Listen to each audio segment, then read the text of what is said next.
निवडणुका पार पडलेल्या आहेत. महायुती की महाविकास आघाडी याचा निकाल लागलेला आहे. मात्र या सगळ्याच्या पलीकडे एक मुद्दा मात्र महाराष्ट्राच्या राजकारणातून अजूनही डोकं वर काढताना दिसतोय. तो देशाच्याही पार्श्वभूमीवर पाहायला लागतो. तो म्हणजे घराणेशाही. पक्ष कोणताही असेल, आघाडी किंवा युती कोणतीही असेल, पण ही घराणेशाही सर्व ठिकाणी पाहायला मिळते. आणि त्यामुळे दरवेळी पिढ्या बदलतात, मात्र कार्यकर्त्यांच्या पिढ्या कार्यकर्त्या म्हणून पुढे जातात आणि घराण्यांमधल्या पिढ्या मात्र कधी खासदार किंवा आमदार बनतात. आणि याचबद्दल ज्येष्ठ शैक्षणिक तज्ज्ञ आणि सामाजिक कार्यकर्ते हेरंब कुलकर्णी यांनी एक अहवाल तयार केला आहे. आणि त्या अहवालामधून समोर आलेल्या गोष्टी, विशेषतः 2024च्या या विधानसभा निवडणुकांच्या पार्श्वभूमीवर बनवण्यात आलेला हा अहवाल खूप गंभीर मुद्दे आपल्या समोर आणतो. पहिल्यांदा ते मुद्दे पाहूयात आणि त्यानंतर आपण चर्चेला सुरुवात करणार आहोत. पाहूयात ग्राफिक्सच्या माध्यमातून हे मुद्दे. महाराष्ट्रातील घराणेशाही आपण पाहतोय.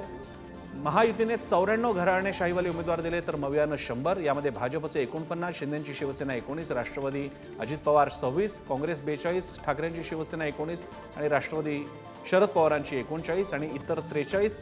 अशा प्रकारे हे घराणेशाहीचे उमेदवार आपल्याला पाहायला मिळाले. एकूण 288 पैकी 237 ठिकाणी घराणेशाहीचे उमेदवार पाहायला मिळाले. पुढे जाऊया. आता आपण पक्षनिहाय सुद्धा बघूया. भाजपने एकूण 149 जागा लढल्या, त्यापैकी घराणेशाहीचे उमेदवार 49% आहेत. म्हणजेच भाजपच्या एकूण जागांपैकी हा घराणेशाहीचा स्ट्राईक रेट 32.88% आहे. शिवसेना 81 जागा लढल्या, त्यापैकी 19 उमेदवार हे घराणेशाहीवाले आहेत, स्ट्राईक रेट 23.45%. राष्ट्रवादी काँग्रेस 59 जागा लढवल्या, घराणेशाहीचे उमेदवार आहेत 26, म्हणजे एकूण लढवलेल्या जागांपैकी 26 जागा, म्हणजे हा स्ट्राईक रेट आहे 44.06%. महायुतीनंतर जाऊया महाविकास आघाडीकडे. काँग्रेसने 101 जागा लढवल्या, घराणेशाहीचे उमेदवार 42, स्ट्राईक रेट 41.58%. शिवसेना म्हणजे ठाकरेंची शिवसेना 95 जागा लढवल्या, 19 ठिकाणी घराणेशाहीतले उमेदवार, स्ट्राईक रेट 20%. आणि राष्ट्रवादी काँग्रेस शरदचंद्र पवार गट 86 जागा लढवल्या, त्यापैकी 39 जागांवरती घराणेशाहीचे उमेदवार होते. म्हणजेच एकूण जागांपैकी त्यांचा स्ट्राईक रेट, घराणेशाहीवाल्या उमेदवारांचा स्ट्राईक रेट 45.34%. घराणेशाहीचे उमेदवार 237, विजयी उमेदवार 89, पराभूत उमेदवार 151. अर्थात याचा अर्थ जणू काही जनता घराणेशाहीला मानत नाहीये असा लगेच काढून घेऊ नका, कारण तोही मुद्दा आपण चर्चेत घेणार आहोत. काही महत्त्वाची निरीक्षणं पाहूया. 288 पैकी 237 मतदारसंघात घराणेशाही पार्श्वभूमी असलेले उमेदवार पाहायला मिळाले. अहवालातील महत्त्वाचं निरीक्षण, घराणेशाही पार्श्वभूमी असलेले 89 उमेदवार विजयी झाले. अजित पवारांची राष्ट्रवादी आणि शरद पवारांच्या राष्ट्रवादीत सर्वाधिक घराणेशाहीवाले उमेदवार पाहायला मिळाले. शिंदेची शिवसेना आणि ठाकरेंच्या शिवसेनेत प्रत्येकी 19 उमेदवार घराणेशाहीवाले होते. काँग्रेसमध्ये घराणेशाही स्वाभाविक, मात्र भाजपामध्येही 32% उमेदवार घराणेशाहीवाले, कारण भाजपने नेहमीच काँग्रेसवर घराणेशाहीचा आरोप केलाय. पक्ष बदलून निवडणूक लढवणाऱ्यांमध्ये घराणेशाहीवाले उमेदवार लक्षणीय आहेत. म्हणजेच जसं नवी मुंबईत पाहायला मिळालं, नायकांच्या एका चिरंजीव हे राष्ट्रवादीमध्ये, वडील भाजपमध्ये. तिकीट मिळालं नाही की घराणेशाहीवाले उमेदवार बंड करून रिंगणात उतरतात. भंडारा जिल्ह्यात घराणेशाहीची पार्श्वभूमी असलेला एकही उमेदवार नाही. पश्चिम महाराष्ट्रात घराणेशाहीची पार्श्वभूमी असलेले सर्वाधिक उमेदवार आढळतात. आहेरीत वडील आणि कन्या, सावनेरमध्ये सख्खे भाऊ आमने सामने, अशाही गमती जमती पाहायला मिळाल्या. बारामती आणि मुखेडमध्ये काका विरुद्ध पुतणे अशी लढत पाहायला मिळाली. कन्नडमध्ये पती विरुद्ध पत्नी सामना आणि पत्नी विजयी झाल्या.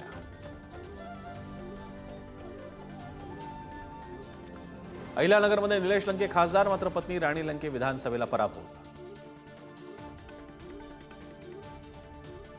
वायव्य मुंबईतून रवींद्र वायकर खासदार, मात्र पत्नी मनीषा वायकर विधानसभेला पराभूत. वर्ध्यामध्ये अमर काळे खासदार, मात्र पत्नी मयुरा काळे विधानसभेला पराभूत. आणि यावर बोलण्यासाठी आपल्यासोबत मान्यवर आहेत. आपल्यासोबत असतील हेमलता पाटील, काँग्रेसच्या नेत्या आणि प्रवक्त्या, विनायक आंबेकर, भाजपचे नेते आणि प्रवक्ते, हेरंब कुलकर्णी ज्यांनी हा अहवाल बनवला आहे आणि जे सामाजिक आणि शैक्षणिक क्षेत्रातले कार्यकर्ते आहेत, याशिवाय धनराज वंजारी जे स्वतः ॲडव्होकेट आहेत, आम आदमी पार्टीचे नेते आहेत आणि राजकीय विश्लेषक सुद्धा आहेत. सगळ्यांचं स्वागत. मी पहिल्यांदा हेरंब कुलकर्णींपासून सुरुवात करेन. काही मुद्दे त्यांना स्पष्ट करायचे असतील तर, आणि त्यानंतर राजकीय पक्ष आणि विश्लेषकांकडे मी जाईन. हेरंब कुलकर्णीजी, हे समोर सगळं आलेलं आहे, पण घराणेशाही हा आजच्या बातमीचा काही विषय नाही. यापूर्वी सुद्धा ही चर्चा झालेली आहे. मग तुमच्या या अहवालामध्ये जनतेच्या म्हणजे हे कळलं की पक्षामध्ये घराणेशाही आहे, पण घराणेशाही जनता का स्वीकारते, तुमचं निरीक्षण काय आहे?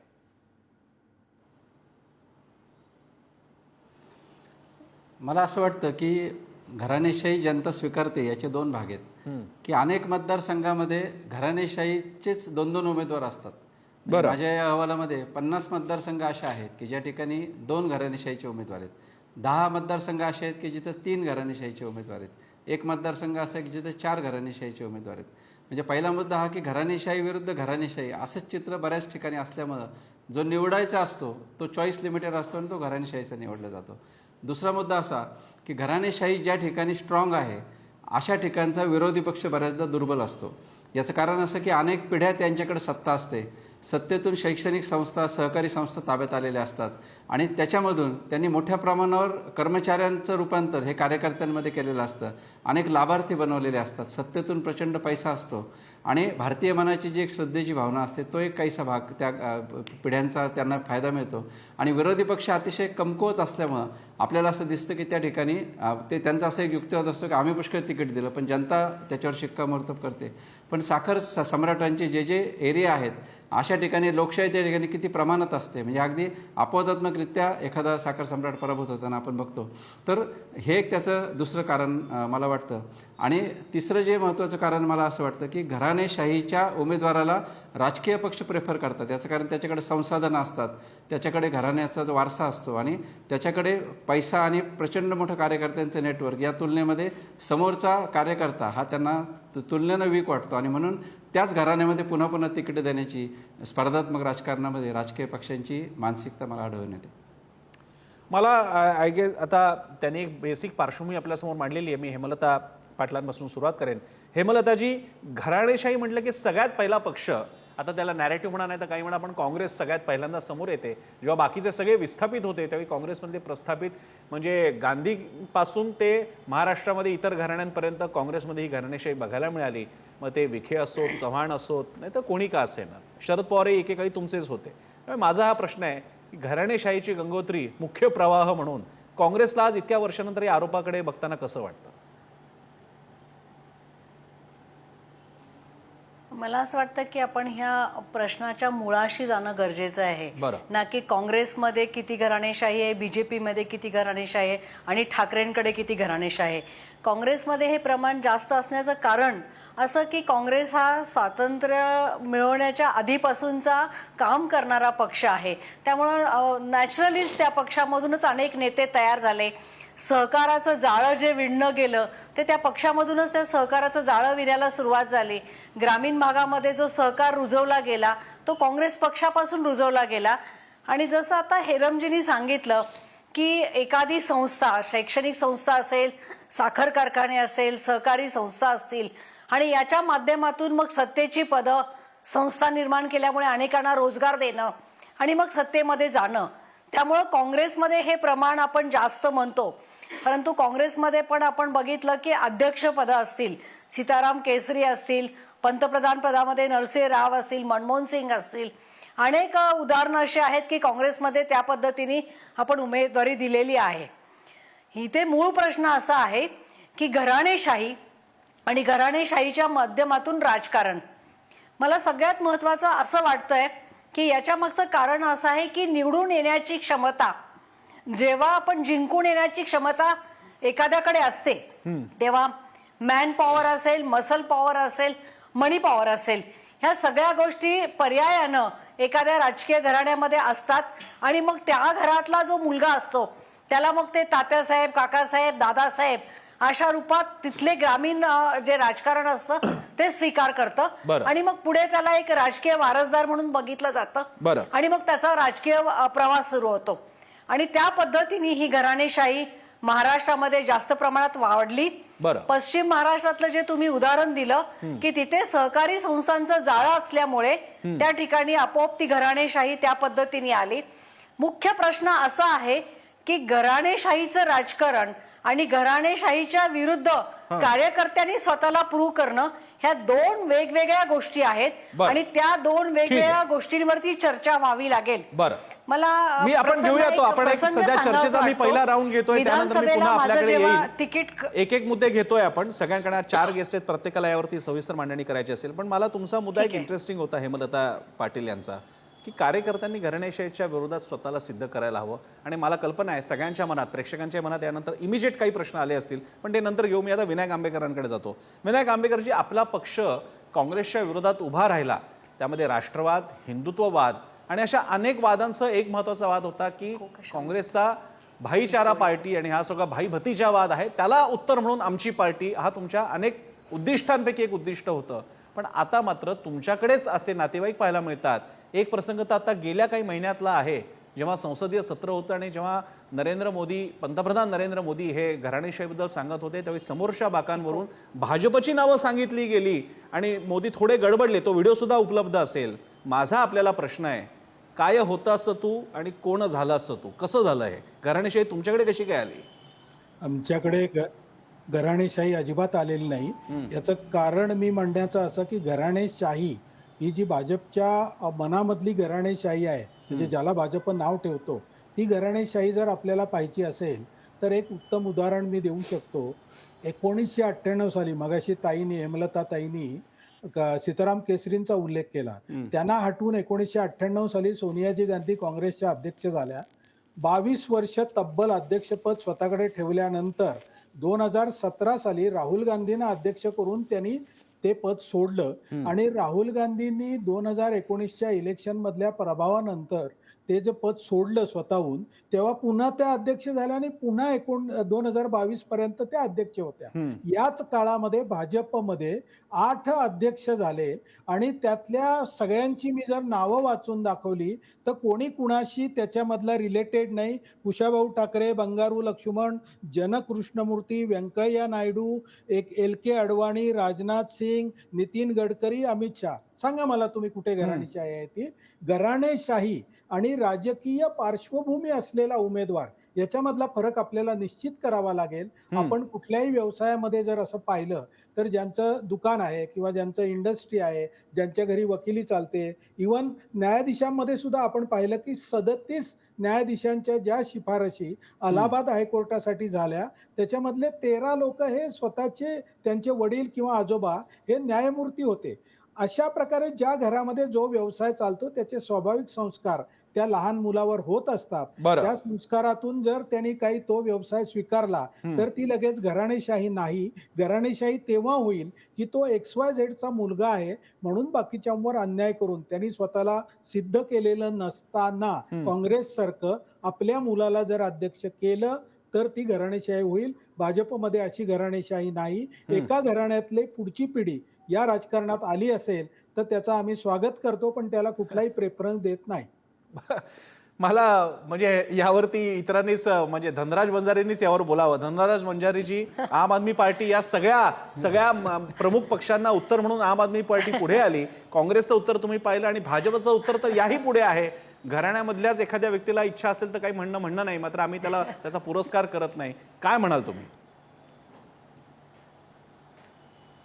आम आदमी पार्टीमध्ये आता तरी सध्या कसलं घराणेशाहीचा लवलेश नाहीये, पण काही काळाने, आता उद्या काळ ठरवेल. मला एकच उदाहरण सांगायचं आहे की अरविंद केजरीवाल जेव्हा पायउतार झाले मुख्यमंत्री म्हणून, तेव्हा अनेकांच्या तोंडी सुनीता केजरीवालांचं नाव होतं, त्यांच्या मिसेसचं. बरोबर आहे. परंतु ते काही झालं नाही. तिथे आतिशी मॅडमला करण्यात आलं. ते एक उदाहरण आहे आणि एक जिवंतपणाचं उदाहरण आहे असं मी मानतो.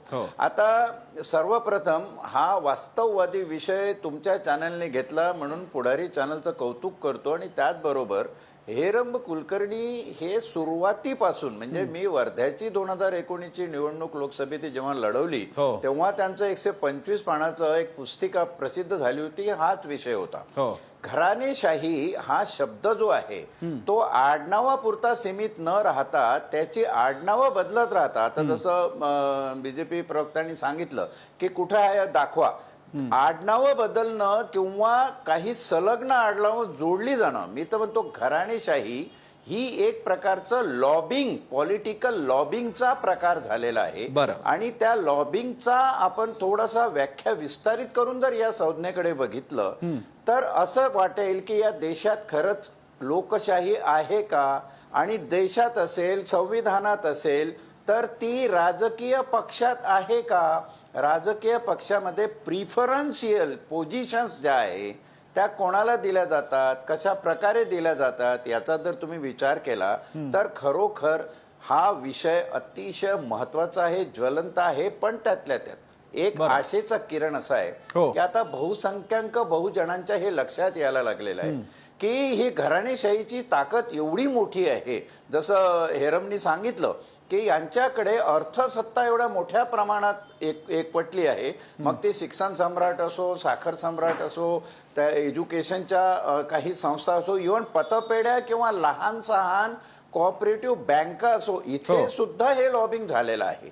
म्हणजे आपण जर लक्षात घेतलं तर या घराणेशाहीचा राक्षस एवढा मोठा फोफावलेला आहे की दुसऱ्या कोणी जर प्रयत्न करत असेल तर त्याला सुद्धा या लोकांना सरेंडर झाल्याशिवाय पर्याय राहत नाही. आणि म्हणून या विषयाला अनन्यसाधारण महत्व आहे.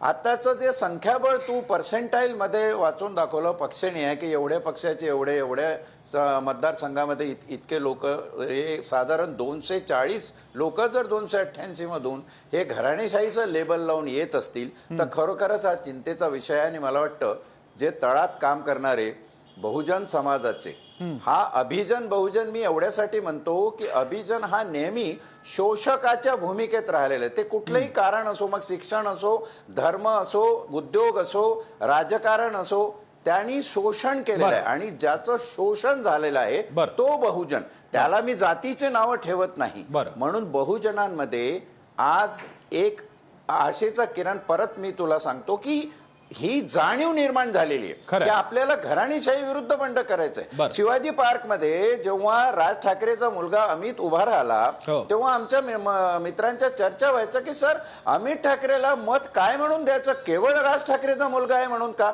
आता ह्या ज्या प्रतिक्रिया आहेत ना सर्वसाधारण जनतेच्या, ह्या फार बोलक्या आहे. आणि मला वाटतं हे चाक उलट फिरेल. त्याच्यामुळं आता जसे राजकारणामध्ये फक्त पॉलिटिशियन येतात, लीडर दिसत नाही. आपल्याला लीडर पाहिजे आणि ते बहुजनातून आले पाहिजे. मी पुन्हा मगाशी बहुधा भाजपच्या प्रवक्त्यांच्या बोलण्याला उत्तर द्यायला हेरंब कुलकर्णी काही प्रयत्न करत होते. हेरमजी बोला, तुमची काय कमेंट आहे? मी बाकीच्यांकडे मग जाईन. भाजपचं म्हणजे हेमलता ताईंनी किमान ते मान्य तरी केलं. भारतीय जनता पक्षाची स्टाईल ही आहे की सगळ्या गोष्टी करून ते गोष्ट मान्यच करायची नाही. त्यांचा मुद्दा असा आहे की कुठे आमच्याकडे घराणेशाही. मला सांगा की त्यांचा मुद्दा असा असतो की काँग्रेसच्या निर्णय प्रक्रियेत घराणेशाही आणि भाजपच्या निर्णय प्रक्रियेत घराणेशाही नाही. मुंडे आणि महाजनांचं आपण उदाहरण घेऊ. गोपीनाथ मुंडे आणि महाजन हे एकेकाळी महाराष्ट्रातला भारतीय जनता पक्ष चालवत होते. मला सांगा की धनंजय मुंडे पुतण्या, पंकजा मुंडे मुलगी, त्यानंतर भाऊ पंडितराव, या सगळ्यांना एकाच वेळी पदं जी दिली गेली, मोठी मुलगी खासदार, काय कॉन्ट्रीब्युशन आहे मला सांगा की त्या संपूर्ण बीड मतदारसंघामध्ये यांनी नेमकं काय काम केलंय. पूनम महाजनांना कसं काय तिकीट लगेच प्रमोद महाजनांनंतर दिलं जातं. ही घराणेशाही नाही का. आणि त्यांचा जो मुद्दा आहे की एखाद्या राजकीय घरातल्या मुलांना जर राजकारणात यावं असं वाटलं तर या ना जरूर, पण डॉक्टरच्या मुलाला डॉक्टर व्हावं असं वाटलं तर तो डायरेक्ट 25 वर्षाचा झाल्यानंतर वडिलांच्या हॉस्पिटलमध्ये जाऊन इंजेक्शन देत नाही. तो 12वी अगोदर पास होतो, त्याच्यानंतर चांगले मार्क पडतो, मेडिकलला जातो, MBBS चे हेरमजी फक्त या लॉजिकला एक अर्थ असा आहे, डॉक्टर किंवा इंजिनियर किंवा गवई यांच्या म्हणजे गायक यांच्या जर का मुलांना किंवा मुलींना व्हायचं असेल तर ते कोणत्याही व्यक्तीच्या मुलालाही डॉक्टर होता येऊ शकतं. राजकारणामध्ये तिकीट मात्र एकच AB फॉर्म असतो त्या पक्षाचा, आणि म्हणून घराणेशाही जास्त गंभीर आहे. आंबेकरजी, आपण मगाशी म्हणाला की भाजपमध्ये अशी काही घराणेशाही नसते. काँग्रेसच्या बाबतीत गांधी घराणं हा एक विषय सोडला, जर का तो एक मानला, त्या बाबतीत तुम्ही वेगळे आहेत. म्हणजे तुमच्या बाबतीतले अध्यक्ष बदलत आलेले आहेत आतापर्यंत, हा तुमचा दावा आहे. पण नंतर उर्वरित पिरॅमिडचा जो सगळा उर्वरित भाग आहे तिथे मात्र तुमची घराणेशाही सर्व राज्यात पाहायला मिळते. महाराष्ट्रातील जिल्ह्यात दाखवता येईल.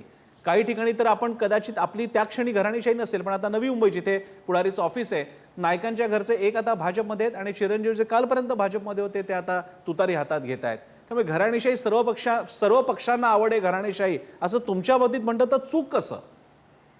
एक लक्षात घ्या, मगाशी कुलकर्णीजींनी एक उत्तम उदाहरण दिलं आणि तेच उदाहरण सारखं सारखं दिलं जातं म्हणून मी ती नावं घेतो. आपले गोपीनाथजी मुंडे आणि प्रमोदजी महाजन हे भाजपला ज्यांनी महाराष्ट्रावर पसरवलं असे लोकनेते होते. त्यांचा दोघांचाही दुर्दैवी मृत्यू झाल्यानंतर आता ज्या वेळेला एखादा नेता पक्षासाठी पूर्ण समर्पित होऊन काम करतो, त्याच्यातला सगळ्यात सफरर जर कोण असेल तर त्या नेत्याचं कुटुंब असतं. आणि दुसरी महत्वाची गोष्ट अशी की गोपीनाथ मुंडेंसारखा जो एक थोर लोकनेता होता, ज्यांच्या मागे एक मोठा समाज आणि अनेक समाजातली लोक त्यांच्या मागे होती, त्यामुळे त्यांची एक भावना असते की बाबा या गोपीनाथजींनंतर त्यांच्या मुलीला एखादं पद दिलं जावं, जी भावना पूनम महाजनांच्या बाबतीत सुद्धा होती. परंतु आपण एक त्यातला फरक लक्षात घ्या, जो कुलकर्णीजींनी जरूर त्याचा अभ्यास करावा अशी मला त्यांना विनंती राहील, की ज्या वेळेला एक सहानुभूती म्हणून किंवा एक नॅचरल प्रोसेस म्हणून पूनमजींना किंवा त्या यांना मुंड्यांच्या मुलींना तिकीटं दिली गेली, त्यानंतरच्या 5 वर्षांनी त्या दोघींच्याही जी काही त्यांचं कार्य झालं त्या 5 वर्षातलं त्याची असेसमेंट करून त्या दोघींनाही पुन्हा तिकीट दिलं गेलं नाही. जर घराणेशाही असती, कुलकर्णीजी म्हणतात ती घराणेशाही जर असती, तर त्या दोघींना तिकीट द्यावं लागलं असतं. परंतु भारतीय जनता पार्टी ही मेरिटोक्रसी चालवते, मेरिटवरती तिकीट देते. त्यामुळे पूनमताईंना तिकीट दिलं गेलं नाही आणि मुंड्यांची जी दुसरी कन्या होती, ज्या खासदार होत्या, त्यांनाही तिकीट दिलं गेलं नाही. काही काळ मुंड्यांचे जे समर्थक होते, पाठीराखे होते, त्यांचं म्हणणं असं होतं की पंकजाताई डायरेक्ट मुख्यमंत्री झाल्या पाहिजेत, परंतु अशी कुठलीही गोष्ट भाजपच्या कधीही मनात आली नाही. त्यामुळे मी ठामपणे असं सांगतो की आमच्या पक्षामध्ये घराणेशाही नाही. माझं म्हणणं एकच आहे की घराण्याची पार्श्वभूमी असलेले काही नेते जर आमच्या पक्षामध्ये तयार होत असतील तर त्याला कोणी ऑब्जेक्शन घेण्याचं कारण नाही. मग या न्यायाने अशी मेरिटोक्रसी जर का मानायची, मला मगाशी आपले धनराज वंजारी स्वतः दादर माई मतदारसंघात राहतात, त्यांनी आता उल्लेख केला की अमित ठाकरेंच्या बाबतीत लोक विचारत होते की त्यांना का मतदान द्यायचं, फक्त राज ठाकरे यांचे चिरंजीव आहेत म्हणून का, आणि आपल्या पक्षानं तर महायुतीने एकत्र येऊन अमित ठाकरेंना का निवडून देऊ नये असं म्हणाला होतात. त्यांची कोणती मेरिटोक्रसी दिसून आली नव्हती. ते पूर्ण नवीन होते आणि नुसते नवीन नव्हते, त्यांच्या आधी ते केवळ निवडणुकीच्या 1-2 महिने आधी त्यांचं नाव जाहीर झालं होतं. इतकंच नाही, साताऱ्यामध्ये या दोन्ही छत्रपती घराणी आता आज म्हणजे छत्रपतींपैकी दोन्ही बंधू आपल्याकडेच आहेत, त्यांना आपण तिकीटं देत आहेत. एकाचा पराभव झाल्यानंतर पुन्हा तिकीट दिलेले आणि ते आता पुन्हा काही जणांना तुम्ही राज्यसभेवर घेतलेलं आहेत. मग तुम्ही जी कारणं सांगता की शेवटी त्या माणसाचं लोकांमधली प्रतिमा, लोकांचं प्रेम काँग्रेसकडे तेच आहे. नांदेडमध्ये तुम्ही चव्हाणांना ओलांडू शकत नाही, लातूरमध्ये देशमुखांना ओलांडू शकत नाही, जे तुम्हाला तुमच्याकडे पण दिसतंय. तुम्ही ते घराणं घेतलंच की, नांदेडचं चव्हाण घराणं तुम्ही अडॉप्ट केलंच की, एका राजकीय दृष्ट्या अडॉप्ट केलंच की तुम्ही आंबेकर. एक लक्षात घ्या प्रसन्नजी की छत्रपतींच्या घराण्यामध्ये तिकीट देणं हा त्या घराण्याचा सन्मान आहे, त्याच्यामध्ये घराणेशाही आहे असं मला वाटत नाही. त्या घराविषयी असलेला जो समाजातला आदर आहे तो स्वीकारला, तो आदर किंवा त्या आदराचा आम्ही अशा आदराच्या टेम्पलेटमध्ये न बसणारी काँग्रेसची जागा सांगता कृपा करून. म्हणजे मला जरा हेमलता पाटलांना जरा कडक प्रश्न विचारता येईल, कठोर प्रश्न विचारता येईल. मला जरा मदत करा आंबेकर, मला तुमची मदत हवी आहे. या कार्यक्रमाचा अँकर म्हणून मला मदत हवी आहे की काँग्रेसचा असा मतदार सांगा आणि असा उमेदवार सांगा की अरे हा एवढा वीक असून सुद्धा घराणेशाही काँग्रेसकडे राबवलेली आहे. म्हणजे मला विचारता येईल हेमलता पाटील यांना. मगाशी मी जे उदाहरण सांगितलं 1998 साली आपल्या पक्षाचं अध्यक्षपद स्वीकारून गेलं 98 साल गेलं ना. आता आंबेकर या ना, 21व्या शतकात येऊन बोलूया ना आपण. 21व्या शतकातलं मला प्रदेशाचं सांगा, महाराष्ट्रातील उदाहरण सांगा तुम्ही. मला हेमलता पाटील यांना मला हेमलता पाटील यांना एकदम हेड ऑन प्रश्न विचारायचा आहे त्यांना. G23 नावाचा काँग्रेसमध्ये ग्रुप होता का? तो जर असेल त्या ग्रुपचा विरोध राहुल गांधींनी अध्यक्ष होऊ नये म्हणून होता का? 1922 साली सोनियाजींच्या आंबेकरजी हा चॅनल प्रादेशिक आहे, तुम्ही प्रादेशिक नेते आहात, मी एका प्रादेशिक चॅनल मधला या कार्यक्रमाचा अँकर आहे, हेमलता पाटील प्रादेशिक आहेत. आपण सगळे प्रदेशापुरता बोलूयात ना. तुम्ही मला सांगा तर खरं, तुम्ही म्हणाल त्या काँग्रेसच्या उमेदवाराबद्दल मी प्रश्न विचारायला बांधलेले, हा शब्द मी तुम्हाला या क्षणी देतो. बोला. काँग्रेस हा गेल्या 20 वर्षामध्ये अहो महाराष्ट्रामध्ये सर, मतदारसंघ विचारतोय मी तुम्हाला. मी कमी एवढा होणारा फुलटॉस मी कधी दिला नाही माझ्या डिबेट शो मध्ये. इतका जनाधार फुलटॉस तुम्हाला कमी देते. होणारा. तुम्ही म्हणा त्या तर उमेदवाराबद्दल येऊ विचार. बरं शकणार ठीक आहे, नाही. मी हेमलता पाटील यांच्याकडे जातो. आंबेकर काही उमेदवार देत नाहीयेत. हेमलता पाटीलजी बोला, तुमचं काय उत्तर आहे? प्रसन्न भाजपच्या प्रवक्त्यांचा युक्तिवाद ऐकून मला हसावं का रडावं तेच कळत नाही. म्हणजे दोन्ही करत काँग्रेस द्वेषाची किती गंभीर कावीळ यांना झालेली आहे ते लक्षात येतं. पण आजचा विषय खूप गंभीर होता आणि तो त्या पद्धतीने घेतला पाहिजे. कारण हेरमजींचे मी मनापासून आभार मानते की राजकारणामधला एक वेगळा आयाम त्यांनी समोर आणला आणि त्यावरती तुम्ही चर्चा घडवून आणली. तर त्या चर्चेकडे त्या स्वरूपाने बघितलं पाहिजे.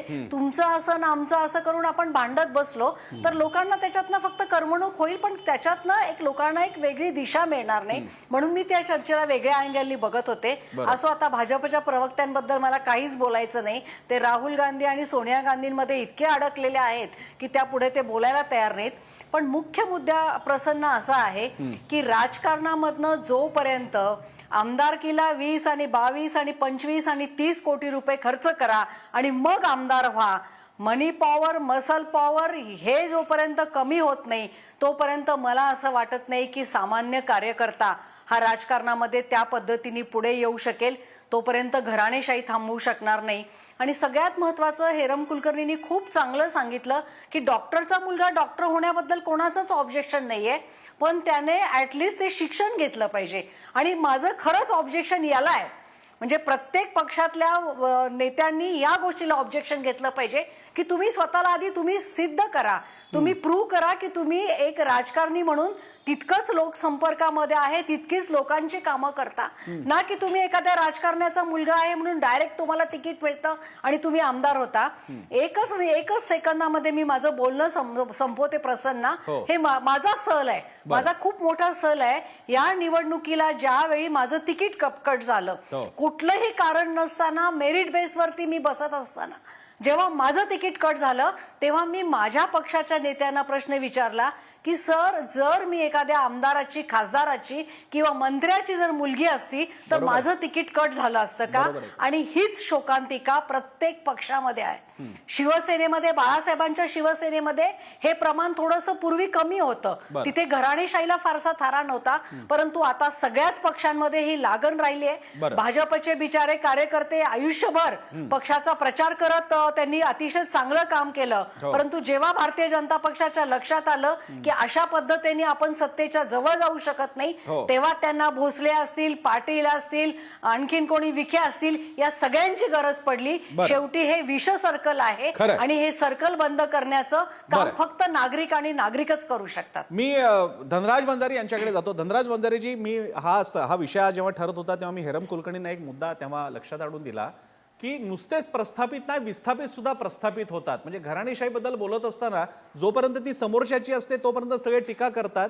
उदाहरणार्थ निलेश लंके नगरचे हे आता राजकारणात प्रस्थापित झाल्यानंतर आपल्या पत्नीला राणी लंके यांना सुद्धा त्यांनी आमदार बनवण्याचा प्रयत्न केला आणि हे सगळ्यांच्या बाबतीत होतं. हे आदिवासी आमदारांच्या बाबतीत सुद्धा होतं. माझा आपल्याला प्रश्न आहे, आज आम आदमी पार्टीची गंगोत्री आहे, पण उद्या गंगा एकदा सगळीकडे जायला लागली, राज्यातून व्हायला लागली की शेवटी राम तेरी गंगा मिली होते, आपल्याला बघायला मिळते. याच्यातून काय प्रस्थापित विस्थापितच प्रस्थापित होतात, त्याचं काय करायचं?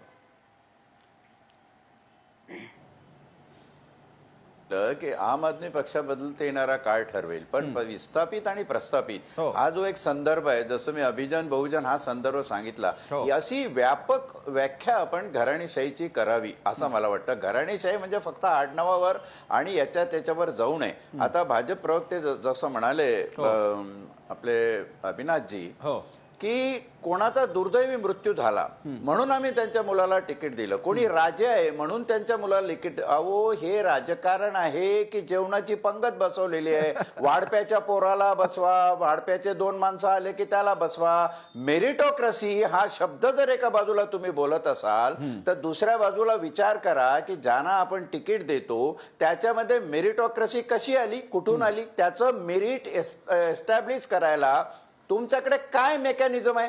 आता जसं हेमलताताई म्हणाल्या, त्यांनी घरचं उदाहरण दिलं आणि हे फार चांगलं आहे. म्हणजे हेमलताताईंचं वक्तव्य हे पॉलिटिकल पार्टीमध्ये जी इंटरनल हुकुमशाही आहे त्याच्या विरुद्धचं वक्तव्य आहे. खरं तर त्यांचं कौतुक केलं पाहिजे की पैसे 20 ते 25 करोड असेल तरच तुम्ही निवडणुकीला पात्र आहात, मंत्र्याचं कोणीतरी नातेवाईक असेल, लांबचं असेल किंवा शिफारस असेल मंत्र्याची, तरच तुम्हाला तिकीट मिळतं. ही जी गोष्ट आहे ना ही बदलली पाहिजे. ह्या थातूर मातूर गोष्टी मेरिटोक्रेसीच्या आणि ह्याच्या त्याच्या करून उपयोग नाही. तुम्ही पण तेच करताय, काँग्रेस पण तेच करते, इतर सगळ्यांनी तेच केलं. उद्या आम पक्ष भविष्यात करेल की नाही ते मी आज सांगू शकत नाही, पण आज आम आदमी पक्ष एका तळागाळातले असे लोक की ज्यांना पार्श्वभूमी नाहीये, रिक्षा चालवणारा माणूस आहे, पोस्ट पानठेला चालवणारा माणूस आहे, पंचर काढण्यावाला माणूस आहे. तुम्ही पंजाबचे कॅन्डिडेट बघा, दिल्लीचे कॅन्डिडेट बघा, अशा लोकांना पक्ष का पुढे आणत नाही? पक्ष का अशा लोकांना विचारतो की तुमच्याकडे ताकद आहे का, मसल पॉवर आहे का, एवढे पैसे आहे का, नाहीतर मग आम्ही त्याची काहीतरी व्यवस्था करतो? ही जी सगळी सिस्टीम आहे ना, ही सिस्टीमच सगळी कुजलेली आहे आणि त्याचा आता कुबट वास सर्वसाधारण जनतेला यायला लागलेला आहे. परंतु जनताच फक्त याला उत्तर देऊ शकते. कुठला राजकीय नेता किंवा कुठलं वैधानिक स्टेटमेंट याला उत्तर असू शकत नाही. मी वंजारी तुमचाच मुद्दा घेऊन हेरम कुलकर्णीकडे जातो. मगाशी हेमलता पाटील पण हे म्हणाले आणि आता वंजारीजी पण म्हणाले असं की जनताच धडा शिकवेल. माझा हेरम कुलकर्णींना प्रश्न आहे, हेरमजी घराणेशाहीची चर्चा किमान 90च्या दशकापासून चालू आहे. त्याच्या आधी जनता सरकारच्या काळी जेव्हा सगळे काँग्रेसेतर पक्षांची आघाडी होती तेव्हा सुद्धा हे मुद्दे होते. मग इतक्या काळात जनता धडा शिकवत का नाही? ती इतक्या काळामध्ये आज चव्हाणांचं घराणं असेल, तिकडे कोकणामध्ये राणेंचं घराणं असेल, आज राणेंमध्ये तर 2 तिकीटं देण्यात आली एकाच घरामध्ये 2 मतदारसंघात. माझा आपल्याला प्रश्न आहे, आता एक बोट जरा आपण जनतेकडे बोट दाखवलं पाहिजे. जनता आता स्वीकारते घराणेशाहीला, मग हेरम कुलकर्णीने अहवाल बनवून काय उपयोग आहे?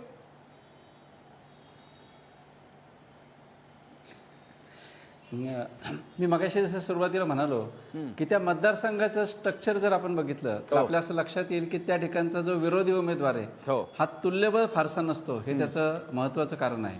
आणि लाभार्थींचं म्हणजे कर्मचारी भरतानाच असे भरलेले असतात की समजा कारखान्यावर कर्मचारी घ्यायचे तर आपल्याला जिथून कमी मतं पडतात किंवा त्या त्या गावातून ती निवडली जातात, त्या शाळा असतील तर ते शिक्षक त्याप्रमाणे निवडले जातात आणि त्या कर्मचाऱ्यांना त्या गावाचं टार्गेट देऊन हे केलं. या अशा मतदारसंघांमध्ये फारशी लोकशाही शिल्लक नसते असं मला धाडशी विधान करावंसं वाटतं.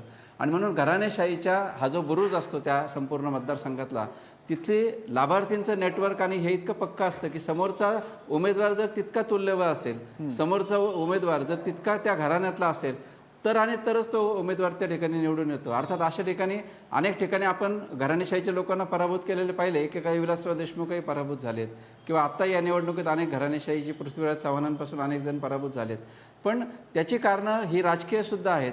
आणि दुसरी गोष्ट अशी की घराण्यांबद्दलची श्रद्धा किंवा जी पोचलेली श्रद्धा आहे, जसं मगाशी ते भाजपचं म्हणाले की आम्ही राजे महाराजांना तिकीट दिले, कधी सहानुभूतीची तिकीट देतात, त्याच्यातून त्याला हे करतं. मला असं वाटतं की अनुकंपाखाली नोकरी मिळते हे मला माहित होतं, परंतु अनुकंपाखाली तिकीट सुद्धा मिळतं ही नवी माहिती आज मला या ठिकाणी मिळाली. तर मला असं वाटतं की एक ॲडिशन असा मुद्दा मांडावा असं वाटतं की राजकीय पक्षांचं संघटनात्मक रूप संपलंय हे एक त्याचं कारण आहे. म्हणजे कम्युनिस्ट पक्षामध्ये घराणेशाही काय आपल्याला दिसत नाही.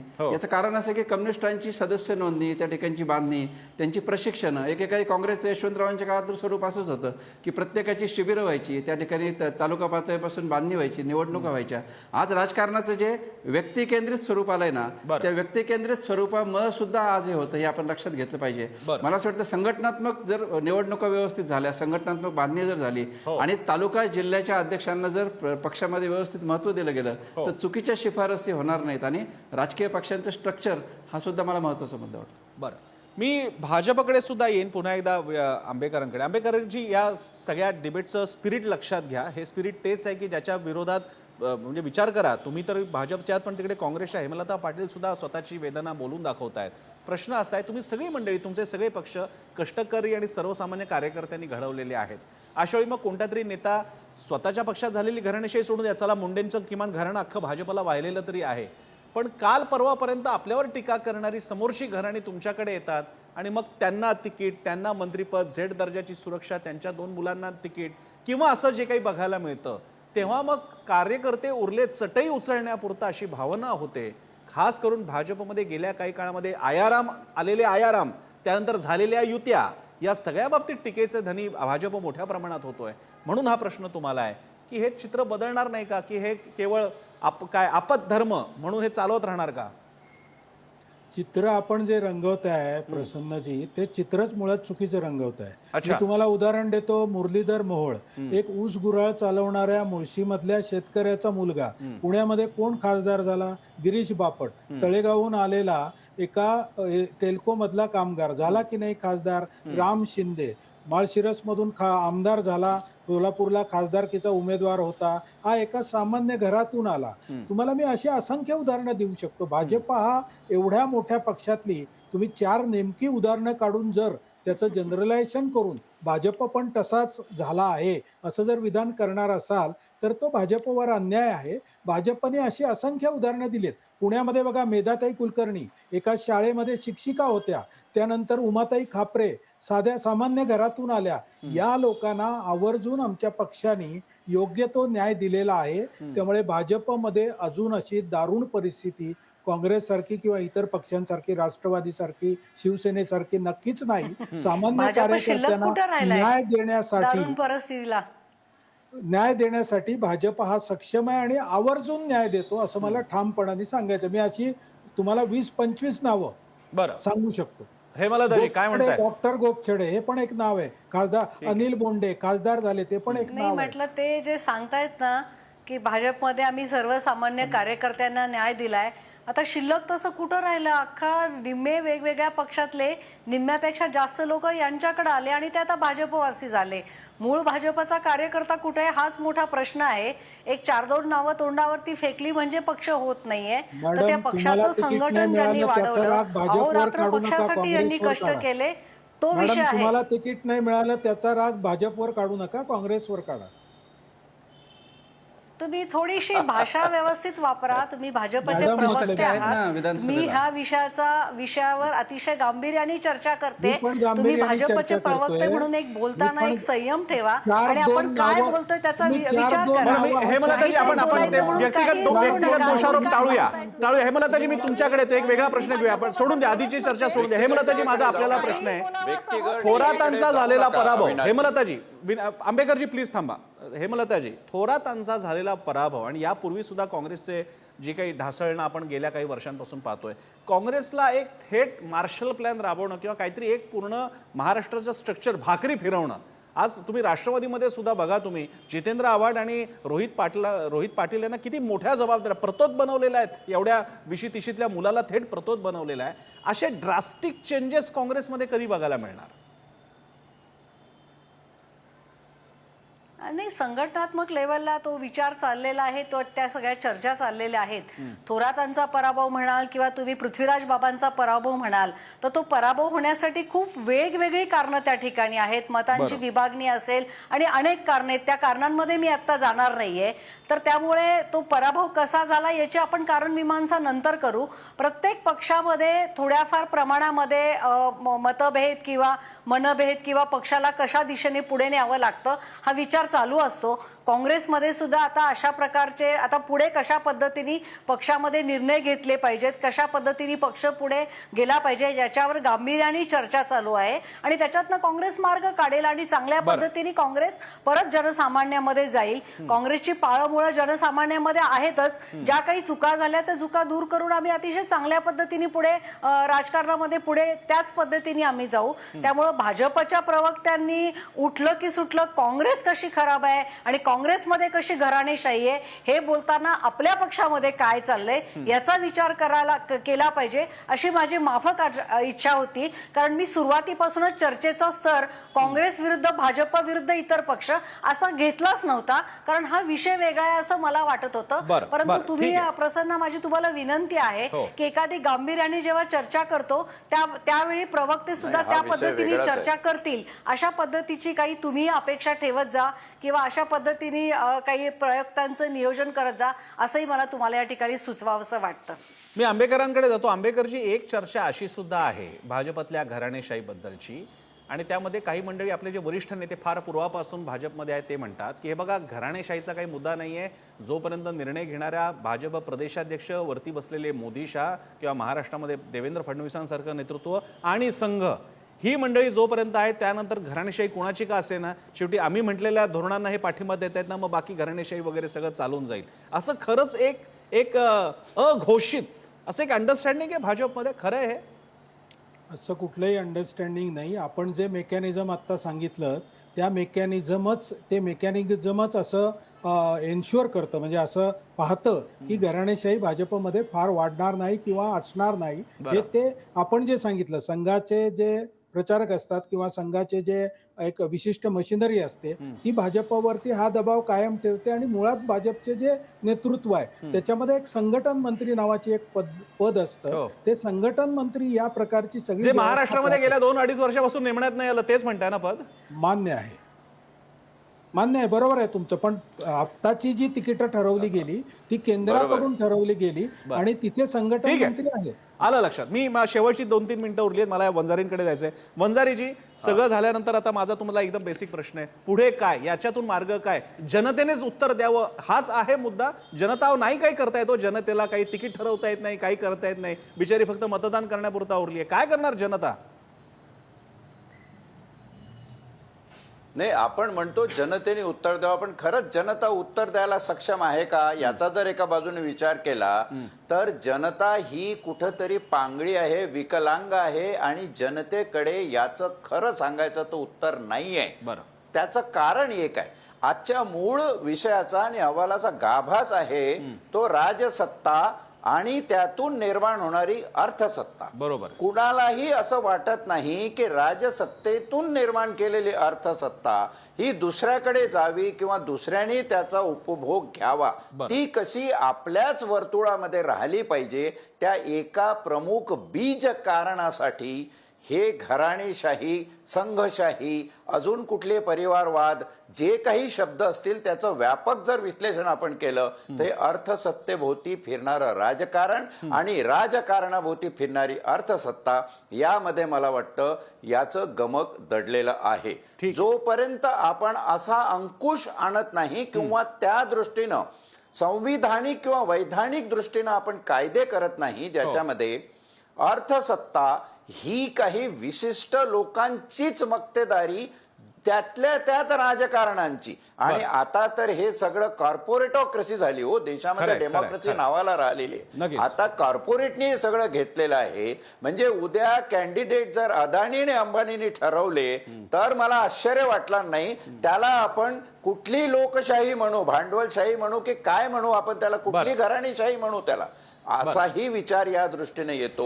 मला वाटते आजच्या घराणेशाहीचा जो विषय आणि अहवाल कुलकर्णींचा आपण चर्चला त्याचा मूळ गाभा राज्यसत्ता आणि अर्थसत्ता हा आहे. याचं अतूट समीकरण जोपर्यंत संपत नाही, जोपर्यंत बहुसंख्याक लोक याच्यावर आवाज उठत नाही, तोपर्यंत मला वाटत नाही काही याच्यावर होईल म्हणून.